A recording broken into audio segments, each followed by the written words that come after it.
I'm the Director of Film Programs at the Marlene Meyerson JCC Manhattan. This is the conversation for the Israel Film Center Festival of the film There Are No Lions in Tel Aviv.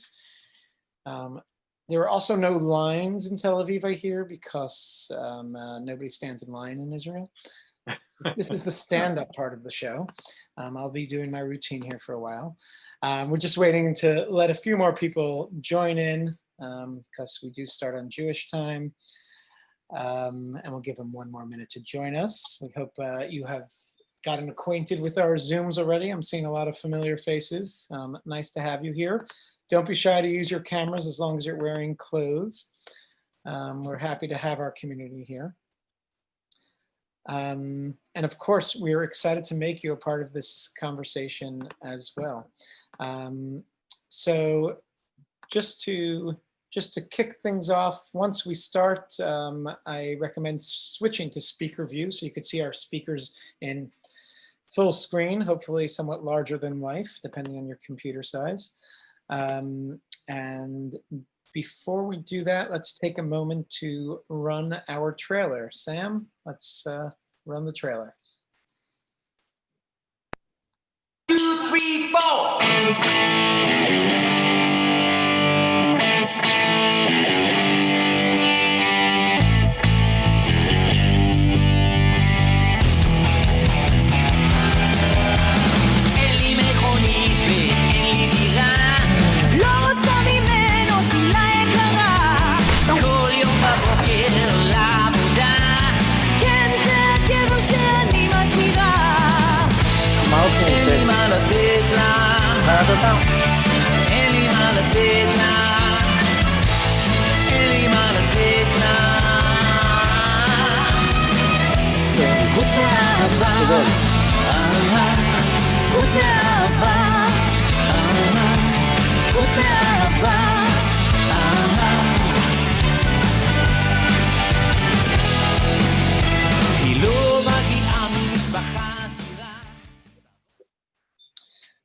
Thank you, folks. Once again, I'm Isaac Zablocki. I'm the Director of Film Programs at the Marlene Meyerson JCC Manhattan. Thank you for joining us for the conversation. It's part of the Israel Film Center Festival for There Are No Lions in Tel Aviv. We hope you enjoyed the film. I think it's a really fascinating film. It's an amazing story that also captures a lot about the concepts of modern day zoos and modern life in Israel in this changing country that we all have a relationship with if you're a part of this festival.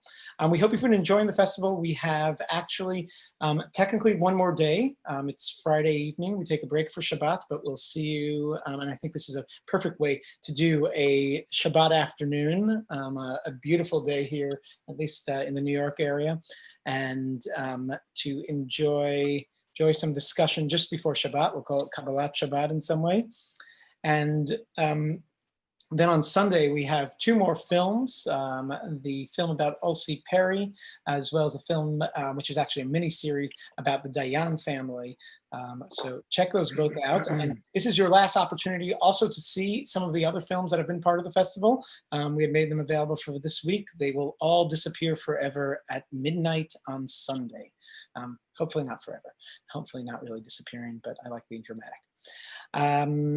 We couldn't do any of this without our amazing partners, and I want to thank all of our partners. You saw them on the screen before at the end of the trailer, but you should also visit them all by going to our partner page on our website, israelfilmcenter.org/festival.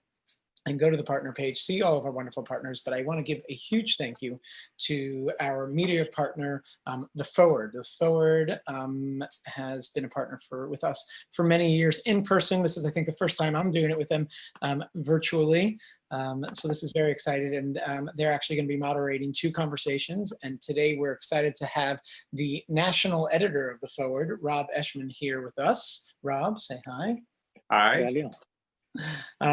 He'll be moderating this conversation. You could also see him at Foodism is his Twitter handle. That's Food AISM, like Judaism, but with food. And And also, please, if you haven't seen on your confirmation email, when your order confirmation, if you look back to the order confirmation, which is quite a few emails ago, there was an exclusive subscription offer for the forward, where you get 6 months of the forward for only $10. This is not a commercial. This is truly a great deal and a partnership that we believe. So please check that out there, and you can look for that email as well. And it gives me great pleasure to introduce Duki Dror, the director of the film. Duki is a good friend of the festival, who has directed many films that we've had him for in the past, both at this festival and at our other Israel Film Festival, and is one of Israel's leading documentary filmmakers. And you could see a lot of his films actually here in the US. He's one that's kind of broke through a little bit, and they actually had a retrospective for him and some PBS networks. So really an honor to have you here, Duki. And well, thank you for having me. A pleasure. I'm going to hand things over to Rob, and then we're going to open it to questions from the audience. If you have any questions, as mentioned in the chat, if you have any questions, type them into the chat, and we will open your mic and call on you. Over to you, Rob. Thank you. Thank you, Isaac. Thanks for having me. And I have a lot of questions. So why don't we start, Duki? I felt like I knew a lot about Israel. I've lived in Tel Aviv, and I had no idea about this story. So I'm really wondering how you came across it, and then what about it kind of compelled you to make a documentary about it? Well, you know, I was born in Tel Aviv, and I grew up and raised there. And actually, I lived a block away from this historic zoo. So I remember the zoo from my childhood. You know, when I was 6, 7 years old, you know, I was my playground was up the top, the rooftop of the block above Rabin Square, and just right across the Rabin Square there was the zoo, and it was the magical place for me as a kid. And but you know, the story of this rabbi, I never heard about it, and I never knew about it until I met Zev Engelmeyer. He's a graphic artist, he's a media artist, he's activist artist, and he is also a teacher at Bezalel, teaching illustration. And he told me about this class, this story he gives to his students for the last 5 years, this story about this rabbi who created he created this zoo in Tel Aviv in the 30s, and it was a really fascinating story to hear about how this guy who was a dreamer, he had this dream to create a zoo, who actually gave up his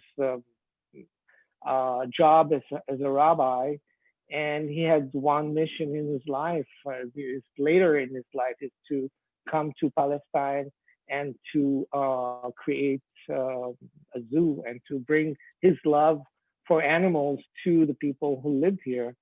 And then he created this, well, it was not a zoo in the beginning, it was just like a few animals in his apartment. He called it a zoo. And all this story was such a wonderful tale with a really bitter ending, because as you saw in the film, you know, his dream was taken by bureaucrats, and then he was forgotten in history. And you had no idea when you were a kid going to the zoo that was there any mention of him as the founder? Was there any acknowledgement that he was the founder, or you just had no idea? There was no plaque or anything? Nothing. This is something you found out. There was no mentioning of him at all. So you found this remarkable guy. I mean, he's such a interesting character who clearly was more comfortable with animals than with people. And you know, he almost has this kind of biblical sensibility to him, that, you know, the shepherd caring for the animals. Was it hard to find information on him, or how do you kind of explain that personality? Well, you know, first of all, you know, I looked at the works of these students who were given this exercise by Zev Engelmeyer, the students in Betzalel, and I saw, wow, this is, they are trying to really convey this character through their illustrations. So I had first the first images of what is this guy through the imagination of these students.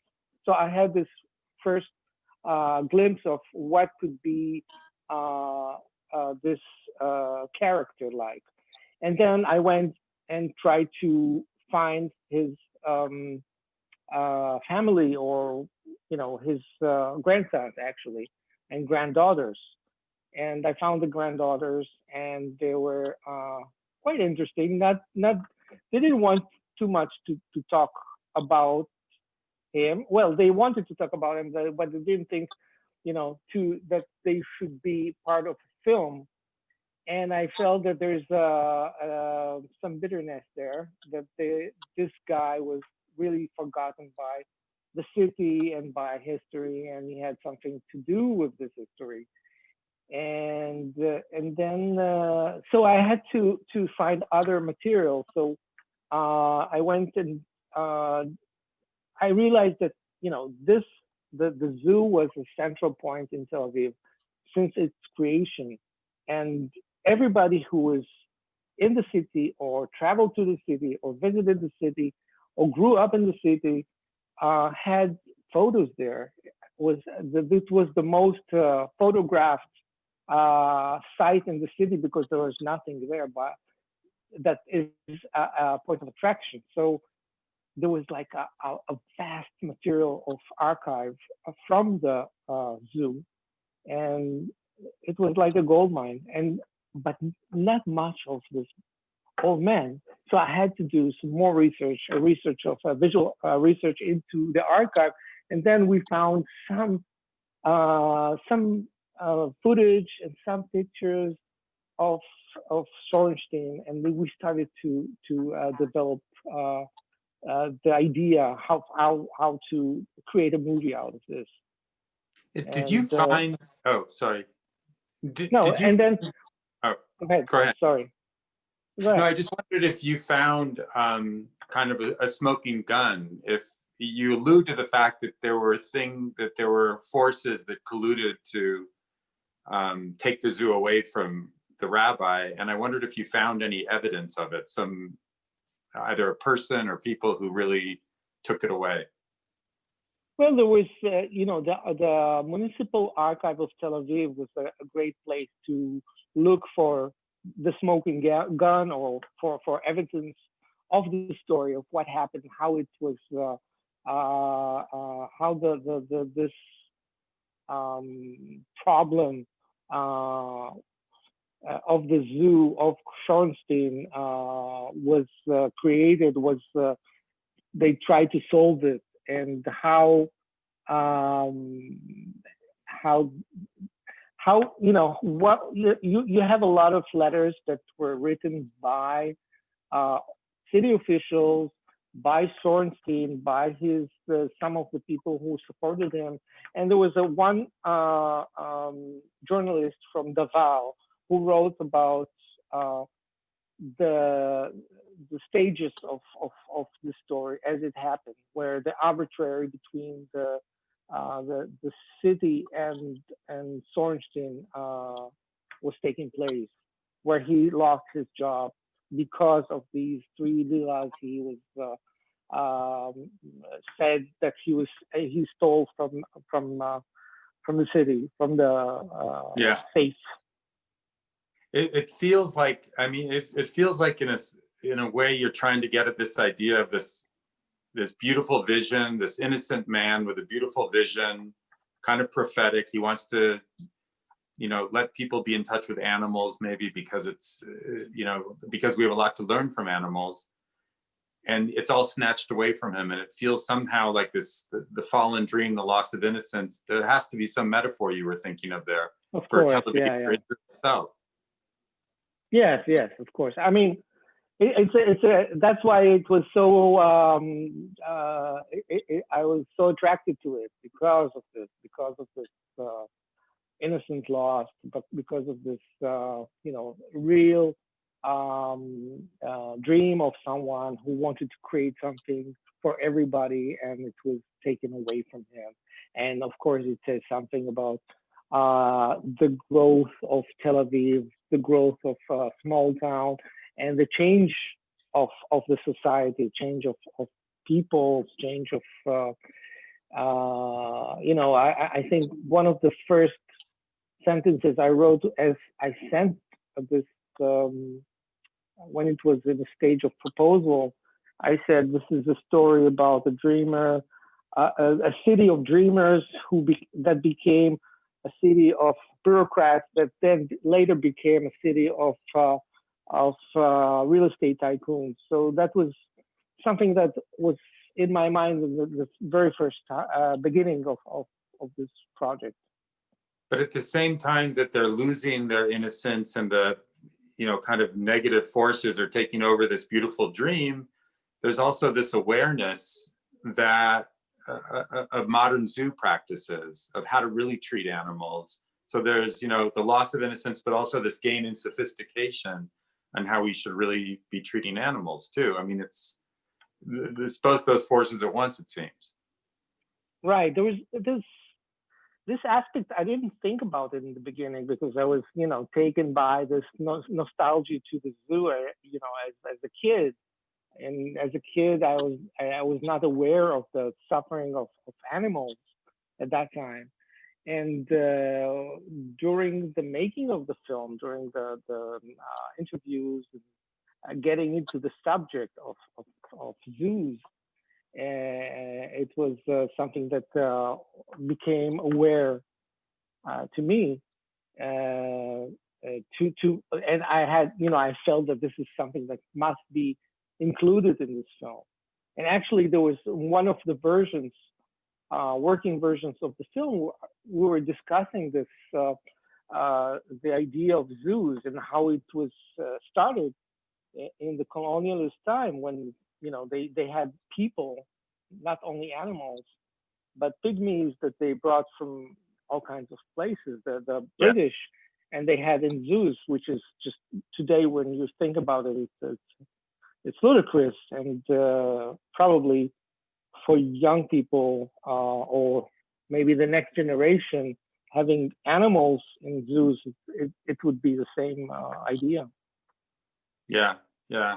It's the way that one of the most affecting things, I felt very sad at some points in this movie, like very, very sad. And part of it was the way they treated the animals, but also the way they treated the people. You have this Johnny, the zookeeper, the German zookeeper, who's actually just sent away to an internment camp. Again, another part of Israel's history that I really didn't know about. The fact that they had these internment camps for foreign nationals during World War II. Was that a surprise to you? Yeah, I mean, I knew a little bit about, the Templars, but the story of Johnny was a surprise. And because also there's like a backstory of Noah, the woman he married. She was a widow of one of the one of the really heroes, the first heroes, Israeli heroes of before the establishment of Israel. He was lost. It's called Kaf Gimel Yodea Sirah. The 23 Navy people who were lost in the sea, and so he came into her life and just and then and also, you know, being a German who is who left Germany before the rise of the Nazis, Right. or the early stage of the rise of the Nazis, which was quite a surprise too. Right, and that he was such a beloved character, this German non-Jew who was such a beloved character in Israel just after the war. So interesting. I mean, I guess the other theme that really struck me is that you have this nostalgia for the zoo from your childhood, but the deeper you look into your nostalgia, the darker the things you find. And again, it seems like, you know, this is a subject that you picked for kind of its metaphorical possibilities about Israel itself. Like, I mean, maybe Yeah. I'm reading too much into it. I have to think about it, but yeah, I guess so. I have a dark side, which always like, you know, the nostalgic is, you know, it's not only nostalgic, it's also, you know, really going deeper into what is this history and how it reflected in these people lives. Tell me how you came up with this. I love the way that you had the animals in modern day Tel Aviv. How did you come up with that idea? How did you pull it off? It was my fantasy in the beginning. I thought, you know, I have to bring the animals back to the city. It's like there's this attraction of the animals are not in the city anymore. They were taken out of this paradise that they had. And you know, it was like visually, I was always thinking, oh, I have to bring them back in some way. You know, so we did it in a CG, and we we did, you know, it was sort of a fantasy, but you know, I felt that this is a way of acknowledging the spirit of Sorenstein. That Right. the spirit is still there. So that's by bringing back the animals, is that, you know, they see Sorenstein. Actually, one of my ideas, the first ideas, was really there is an actor playing Sorenstein who's like, he's walking the city, and really nobody can see him, but he sees the city of today, and we see the city through his eyes. But you know, only the animal state made it. It was so affecting to see the elephants that are still alive, Sorenstein's original elephants that are still alive in the safari. What's it called? The place in Ramat Gan? Safari. Yeah. That was astonishing to me. Was it? That must have been a big surprise that these, and it also shows that this is not ancient history. Right. Well, you know, actually, this elephant, I think they came later on. It's not during the time of Sorenstein. Sorenstein was in a very short time in the zoo, or was the manager of the zoo. And we had, you know, in the film we have a long history. So the one of the challenges in this creating the storytelling of this film is how to tell the 2 years of Sorenstein in the Tel Aviv Zoo. Of course, he had a few years before just getting into this zoo. From 35 to 38, 38 it opened. 41 he was not there anymore. 40, 41. But the zoo continued until 79, 80. And we had to sort of create these two narrative lines and intertwine it. So it seems like maybe the elephants were his time, but it was later. I think 20 years later or 15 years later. Should we take some questions from the audience? There was a question from Barbara. Barbara, we're going to open your mic so you can ask your question. Hello? How's that? Okay. Good. So thank you so much. I just, a really beautiful, beautiful film about Tel Aviv's built space and your relationship to it. I was just really, really moved, and I'm looking forward to watching it at least one more time before the streaming goes out.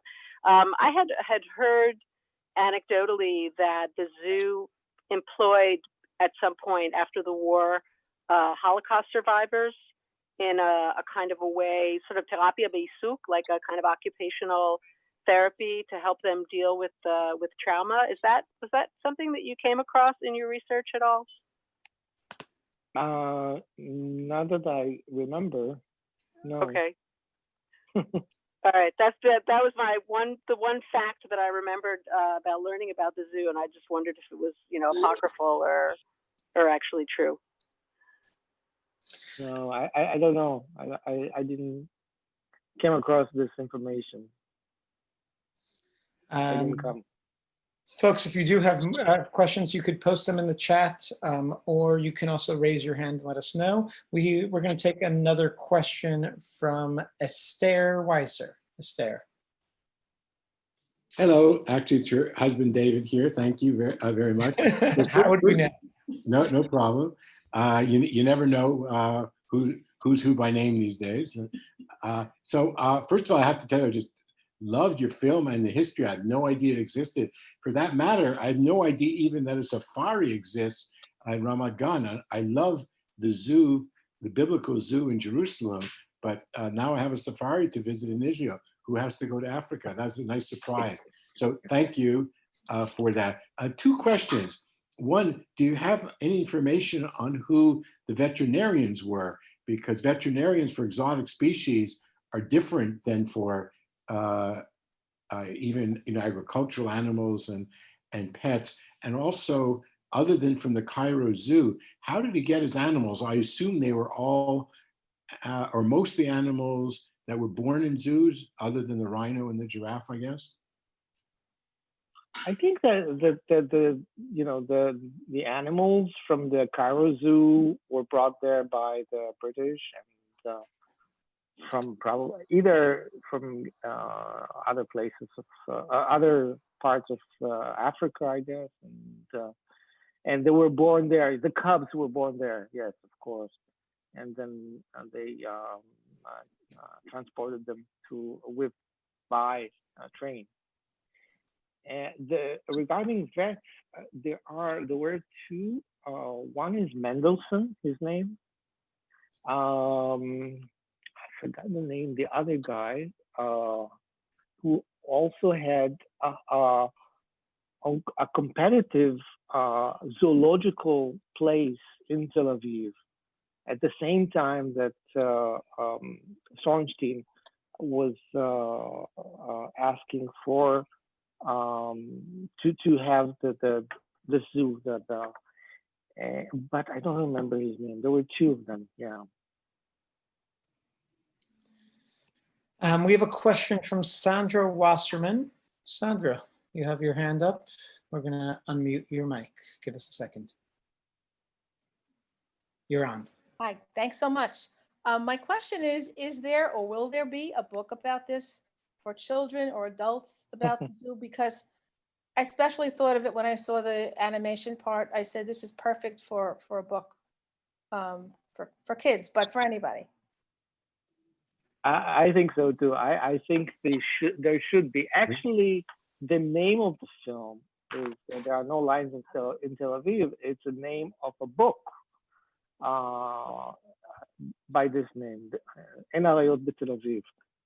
And it's a children's book. And there is a book that includes the story of Sorenstein. I don't remember the name of that book, but with these illustrations, yeah, maybe it's we should take it off the ground and maybe do that. Just to follow up on that one, Duki, since your next project is not writing children's books, what are you working on at the time? Well, I have to say that this film was just like, it snuck, and it was like I was so happy to do such a project, which I didn't think that nobody will finance, and I was surprised and that I was able to finance it and get it off the ground. So okay, my next project is about the previous was about the Mossad. You can watch it on Netflix, Inside the Mossad. And my next one was a continuation, I think, from sub stories of Mossad, and it is about the wars in Lebanon and the way that in the last 50 years, I would say,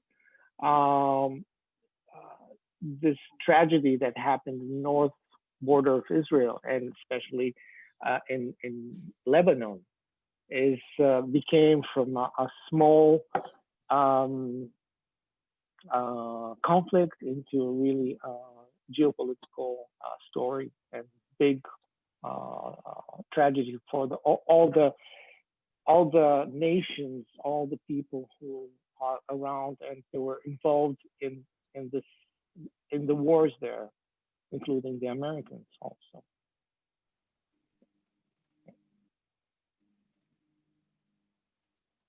Sorry, I muted myself. We look forward to it. Thank you.